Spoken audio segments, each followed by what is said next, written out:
shit, there's two of them now.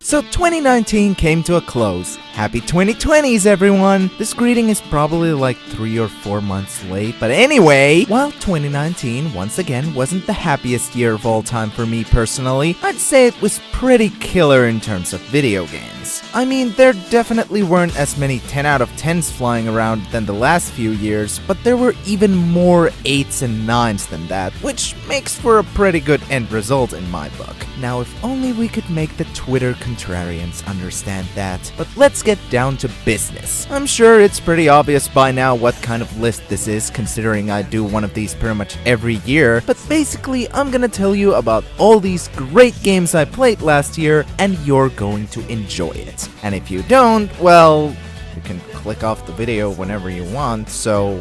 Wait, no!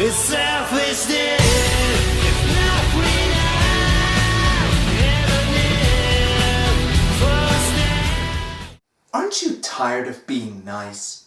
Don't you just want to go?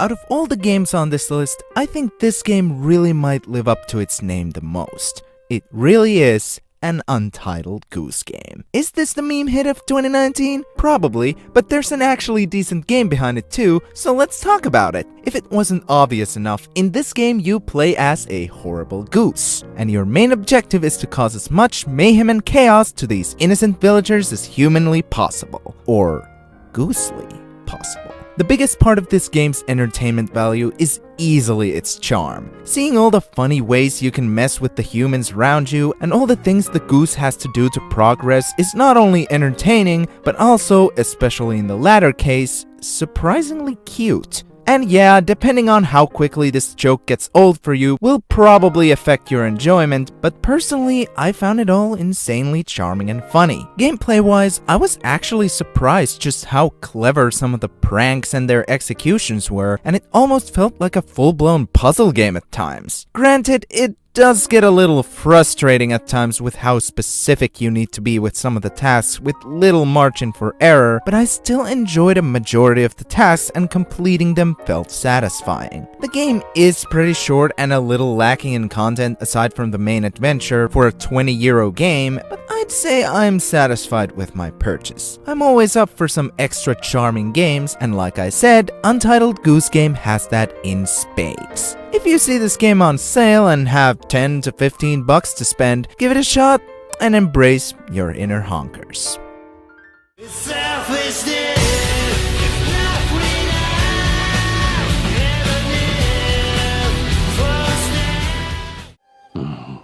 Monkey. In another installment of series I was kinda interested in but never really gave it a shot, let's talk about Super Monkey Ball. I was semi-interested in this series ever since the olden days of Sega Superstars Tennis, but I never actively pursued any of the games in the series. But the funny-looking cartoony monkeys and their weird ball-rolling gameplay, they were calling out to me. So I decided to give the first 2 games a shot, or rather, their fusion. Super Monkey Ball Deluxe takes all the stages from the GameCube originals and mashed them together in one huge package of monkey madness. The main meat of the game is in its story mode, which consists of multiple worlds filled with these stages, where your objective is to get to the goalpost. But how you get there is mixed with clever thinking, patience, a bit of luck, and lots of... Ready? Yeah, this game is not very forgiving. Between the ball physics and the insane designs of some of the stages, you'll be seeing Ai falling to his doom very often.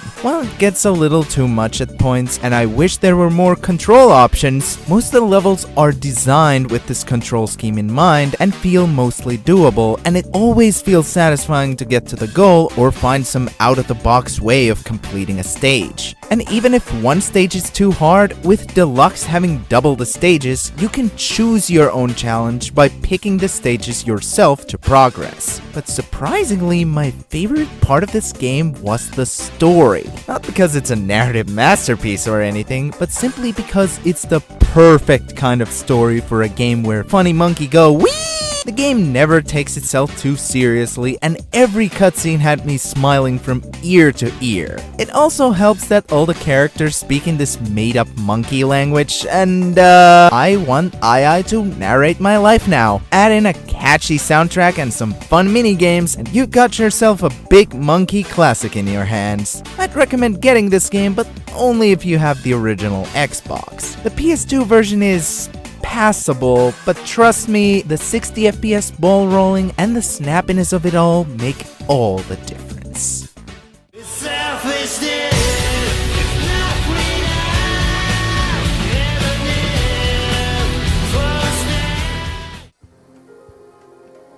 I may not show it, but Kingdom Hearts really do be giving me brain damage. Kingdom Hearts 3.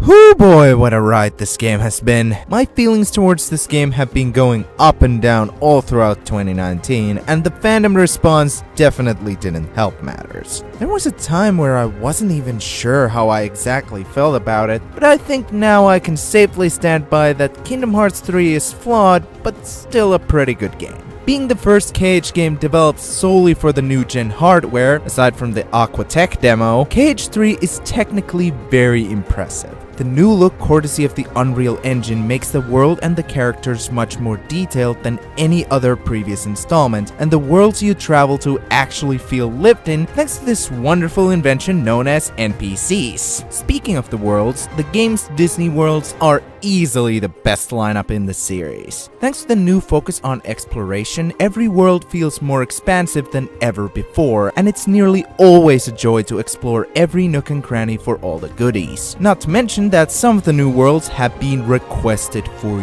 years. Hell yeah, Toy Story and Monsters Inc., let's go! As for the combat, I do think the second game has the edge in this, but 3's combat is still very much fun, with tons of options to take down the Heartless and the Nobody Unversed Dream Eaters before you. The many quality of life changes also help to make the fighting smoother, and the action presented is the flashiest it's ever been. The Keyblade transformations are a lot of fun too. They give you this great surge of power when using them. And once again, Yoko Shimomura graced us with another masterful soundtrack filled with memorable tunes both as old remixes and new orchestral ear candies. Overall, Kingdom Hearts 3 is darn great, and even though I have my problems with the story, which, granted, I have with pretty much every Kingdom Hearts game, I'm still able to overlook most of my issues and enjoy this game to the fullest. And hey, I'm sure the Remind DLC will make the game even better than it already is, so heck yeah.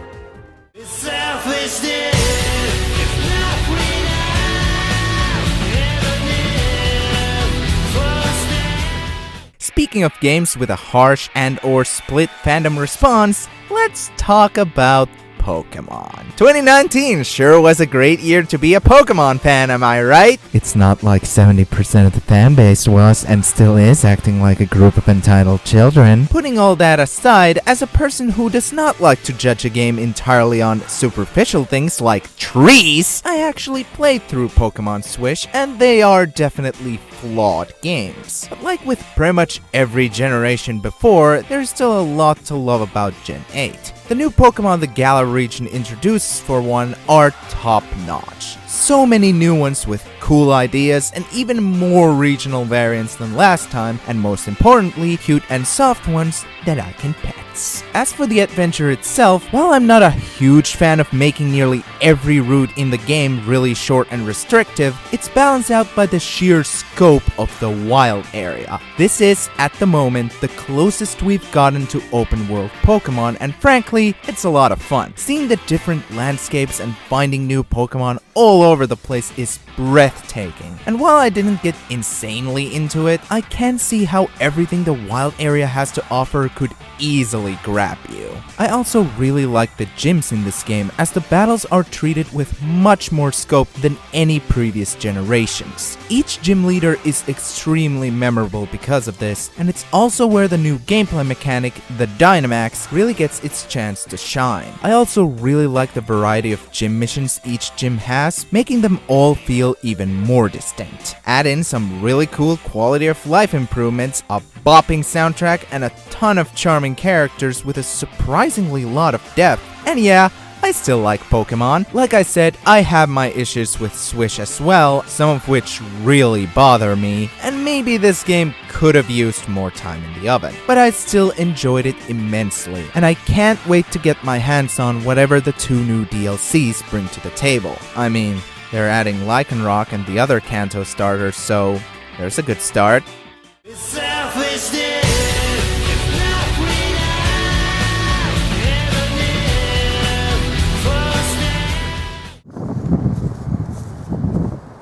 Oh, don't mind me. Just gonna use this to go down the rabbit hole. I'm happy to report that after playing Senran Kagura Estivalverse in 2018, the rest of the series has successfully made me a captive of the anime titty. Not that I wasn't already.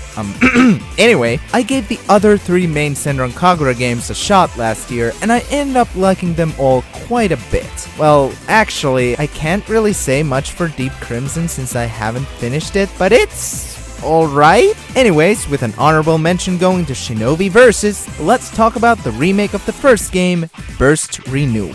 Like Estival Versus, Burst Renewal is a hack and slash where your main objective for each mission is to beat down dozens of enemy shinobi with flashy attacks, powerful ninja arts, and the power of titty. But what makes this game different are its emphasis on certain gameplay mechanics as well as completely new ones. The burst mode is a great new addition that just feels awesome and powerful to use, making cutting down mooks even more satisfying. Parrying is also more prominent in this game, making the game a bit more difficult, and the bosses surprisingly fun as well. However, what elevates this game for me once again are the story and characters. The story is a bit basic in places, especially on the Hanzo route, but the darker themes that the game explores are still great, and the characters only add to that. As this is the beginning of their story, we get to see the original 10 girls grow, and the moments these characters share together or face something that leads to some sweet development are easily the best part of the narrative. The mood whiplash is still very apparent, but what would you expect when nearly everyone's got double Ds? Overall though, while I do prefer Estival Versus for having more and better side content, Burst Renewal was amazing and really reminded me of what I truly love about Senran Kagura. Remember, it might just be for the titties at first, but once you start crying over Yomi's bean sprouts, there's no turning back for you.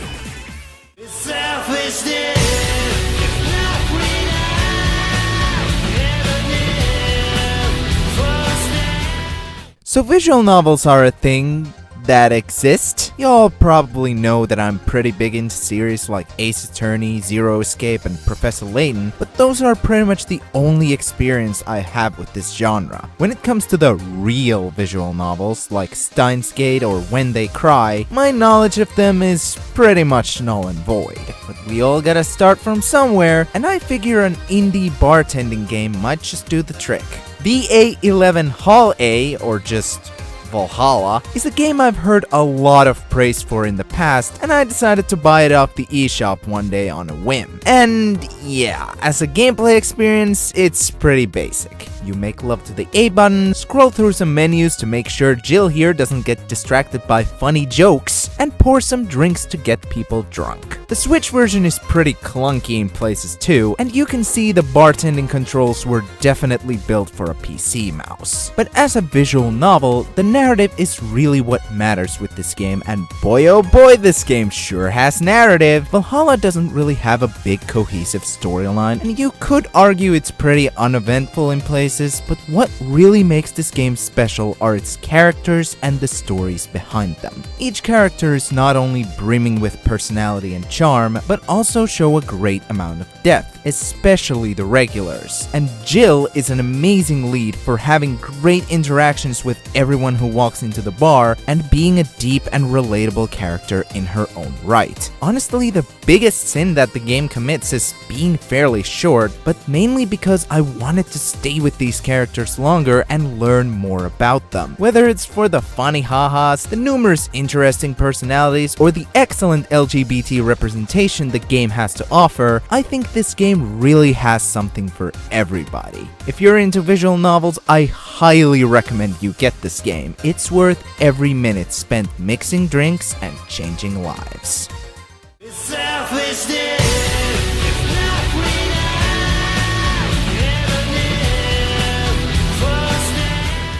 So for the past while, I've been in a small Fire Emblem burnout. After finishing Awakening and Blazing Sword, I tried to play way too many FE games at once, and yeah. But last year, Nintendo blessed us with the newest installment, Three Houses, and my god, a great multi-layered narrative with a bunch of themes surrounding morality and justice, a fresh gameplay style combining exploration with strategy gameplay, an S-tier cast of characters, and a killer soundtrack too. Get me on that shit ASAP. So yeah, I played Three Houses and I thought it was great, so let's not talk about it. I may have forgotten to mention that Three Houses didn't cure my burnout. It was Path of Radiance that I played totally legitly on my Nintendo GameCube. Anywho, the first part of the Tellius saga definitely lived up to its reputation of being a good game. Firstly, the story isn't anything incredibly special, but I still really enjoyed the interesting conflicts between the nations of Tellius and how each major character played their role in it. The cast of characters is also pretty above average overall, but I still really liked a good amount of them, particularly the main character, Ike. But the thing that I really came to enjoy with Path of Radiance was its gameplay and overall design. The maps might just be my favorite lineup in the series, and while not all of them are winners, I still enjoyed a good few of them with a bunch of different objectives offered throughout. The strategy gameplay is also satisfying as usual, but I really came to enjoy the feel of the battle thanks to the UI and sound design. And with some cool side features like the bonus experience and promotion of characters through leveling up, the game feels super good to play both in and out of battle. The game doesn't quite make it as my favorite Fire Emblem because it has some archaic quirks that hold it back, but I still love this game. I'd say I'm looking forward to Radiant Dawn now, but considering the mixed things I've heard, both quality and difficulty-wise, I think I should be afraid.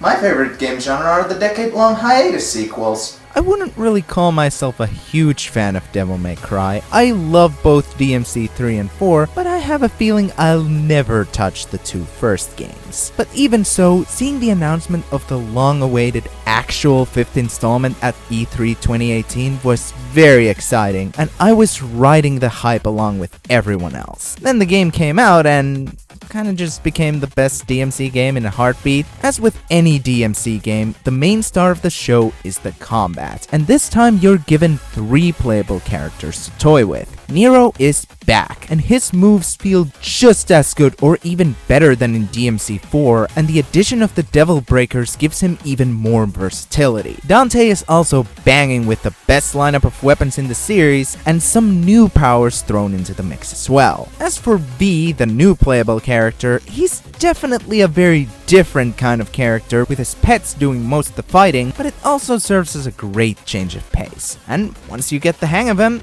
he's actually really fun too. I was also surprised at how much I enjoyed the story. It's no narrative masterpiece, and if you know your DMC lore, you'll probably see a few of the twists coming, but when this game hits with its more powerful moments, it hits hard. Plus, even if you somehow won't care for the story, the characters are loaded with charm, and one of the main 3 is sure to capture your heart. Or, you know, the funny bus lady. Overall, I enjoyed Devil May Cry 5 immensely, and I couldn't be happier that our demon boys are back in action. I am still somewhat curious to maybe check out the reboot someday, but when it comes to the future of DMC, I'm so glad we live in this timeline.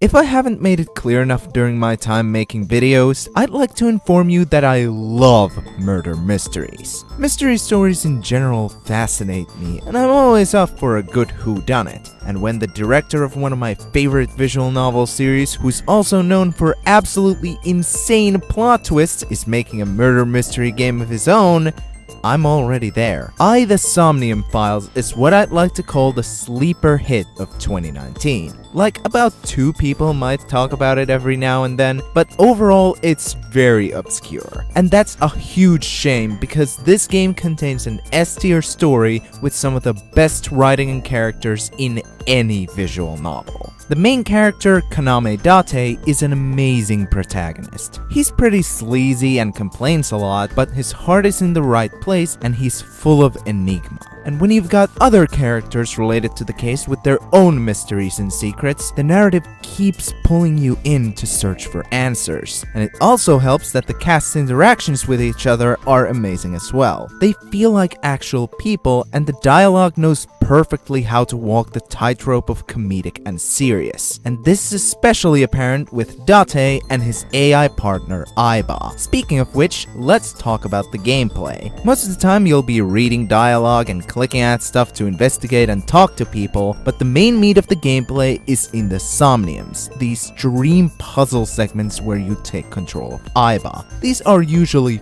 filled with trial and error, but they're still perfectly enjoyable, and the usual writing helps to elevate them. With a great presentation that adds to the enigmatic atmosphere and creates tension when it needs to, The Somnium Files is a must-have for any fans of mystery games or just good stories in general. If you have the means to play it, I highly recommend taking this one for a whirl. I was invested for nearly every second from beginning to end, and the more I think about this game as time passes, the more I love it. It's what I'd like to call the magic Aiba effect.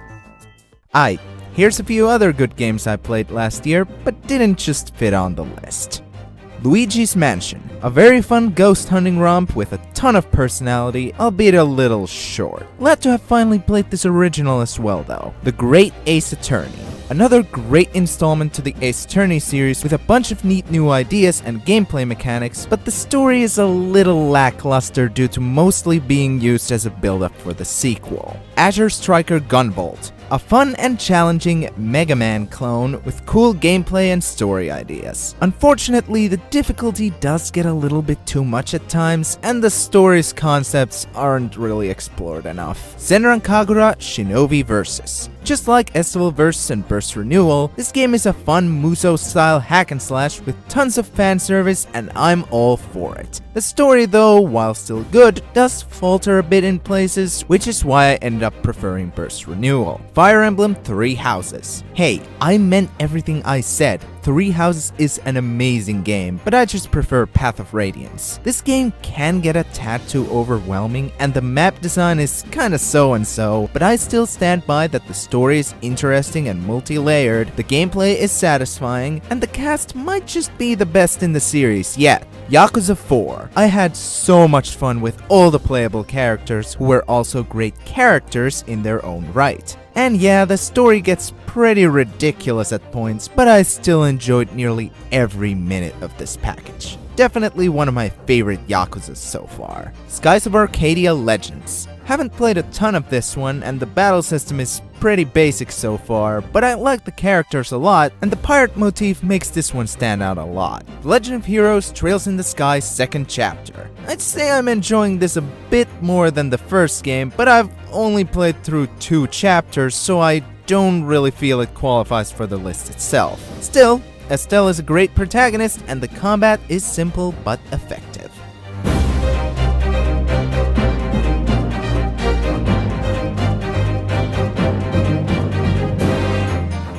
This is really becoming a problem. I don't know what to do. At first I thought I could control it. Just get one for now. But then, I noticed after finishing the first one that I just wanted more. And that wasn't even the last time it happened. I think it's starting to consume me, man. This Yakuza addiction. And I don't think I can... Are you even listening to me?